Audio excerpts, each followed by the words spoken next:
What's going on, guys? Welcome to Everything Always. My name's Michael Roman, aka Allfires. Now, it may not feel like it, but Deadpool and Wolverine actually lived up to the rumor that it was going to go a long way in establishing the rules of the multiverse saga and setting up Avengers Secret Wars. Sure, at the end, it neatly placed Deadpool back into his own 10,005 universe and seemingly saved that universe with the replacement Anchor Bean in a new Wolverine. But in today's theory, we examine how two of the core elements that were highlighted during Deadpool and Wolverine go a long way in explaining why Dr. Doom is headed to the 616 and ultimately what his plan is with Doomsday and eventually Avengers Secret Wars. We're going to break down exactly what this theory is in full and how Deadpool and Wolverine actually established some key rules for the multiverse saga. But first, I want to tell you guys about the sponsor of today's video. Get ready to elevate your devices with the Deadpool and Wolverine Casetify collection.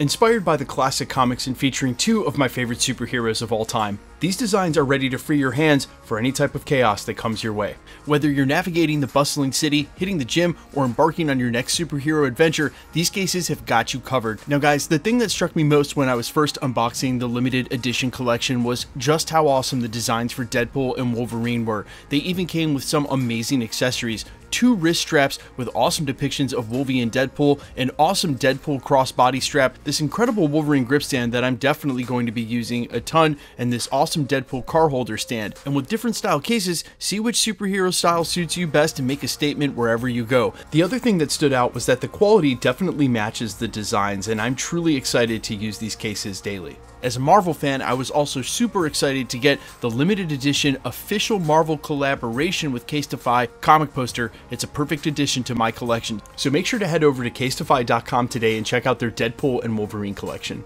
Now guys, I know we cover news daily here as it pertains to the MCU, but we actually started as a majority theory channel, and we're going to transition back to a healthy balance of both as we get closer to Avengers 5 and Avengers 6. Today, we're going to attack Deadpool and Wolverine by peeling back the entire onion and saying that at core value, there were two rules established for the multiverse saga. The first was the idea of anchor beans that I've seen some purists attack and say truly wasn't an idea from the comics, but which Kevin Feige wanted to introduce. And as it was stated during Deadpool and Wolverine, an anchor bean is one that once they die, their timeline will eventually die as well. As it was explained by Agent Paradox, it may take 1,000 years. He didn't want to wait that long, but the anchor beans are responsible for the ultimate life of the timelines themselves. Now, that introduces some maybe problems. If you want to dig too deep, it could create plot holes, because like what's going on with the timeline before that character is born? And in a lot of cases, characters don't live as long as Wolverine, so like aren't they going to die naturally? And so you're just telling me that a timeline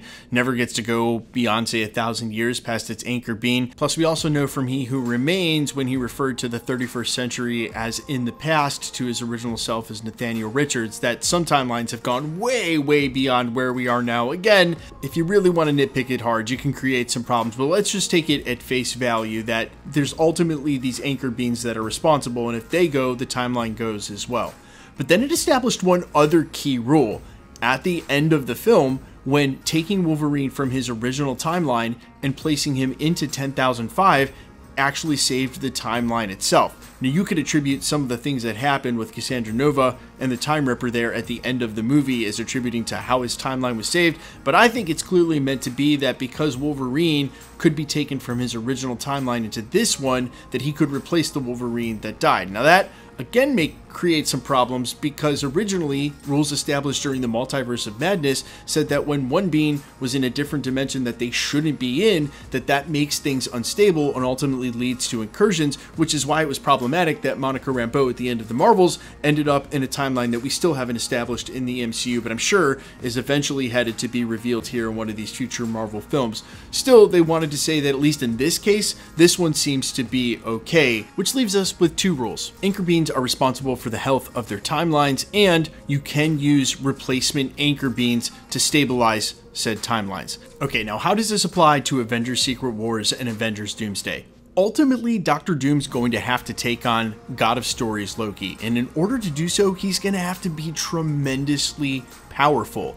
And I think the way he's going to seize said power is in order to kill off enough timelines to weaken Loki. I think that's ultimately the plan. Instead of bringing himself up to Loki, which may be impossible, he wants to bring Loki down to him. And the way he's going to do that is to eliminate anchor beans. But going timeline to timeline, may not only prove super tricky, it may also prove super time consuming, which in the same way Thanos wanted to assume all of the Infinity Stones, America Chavez's power is ultimately the power he would need to traverse the multiverse. If harnessed in a way that she didn't display yet, he could travel everywhere at will. But as we've examined in previous videos, America Chavez's superpower seems to go beyond just being able to traverse the multiverse, but rather going to the dimensions and timelines she needs to go when. It's almost the superhero ability is to be where she needs when she needs to be there. This would serve Doctor Doom extremely well when he's attempting to defeat the guy who's holding it all together. And we already know from the sorcery that was displayed by Doctor Strange during Multiverse of Madness that one can assume the power of another. That was the whole premise of what Scarlet Witch was ultimately trying to do. I believe that on the road to Doctor Doom defeating Loki, he's going to assume America Chavez's power. That's the whole point. And the reason he needs to head to the 616 is because Multiverse of Madness also established that she's unique among the multiverse. So that's the only place you're going to find her, somewhere at one of the temples training, presumably under Wong, probably one of the most powerful sorcerers we've got on Earth now. But I believe that is part of the stepping stones in order to bring Loki down to his level, killing off Anchor Beans in mass. And the first step to that is getting the power of America Chavez. Now, going one step further than that, we know that there's a very weird parallel, and I will issue the lightest of spoiler warnings because there's been a lot of stuff out there. So if you don't want to know this, now would be the time to back out. It's a scoop about Galactus. 3, 2, 1. That Galactus may also share a unique quality with America Chavez, that he too is unique amongst the multiverse, or at least that will be revealed. Of course, here we are back with the plot holes and problems because we know there was a Galactus in one of the previous Fantastic Four cinematic universes, which we thought that they just canonized all of those concretely with Deadpool and Wolverine. So then how could you say that that Galactus back then wasn't canon? You know what?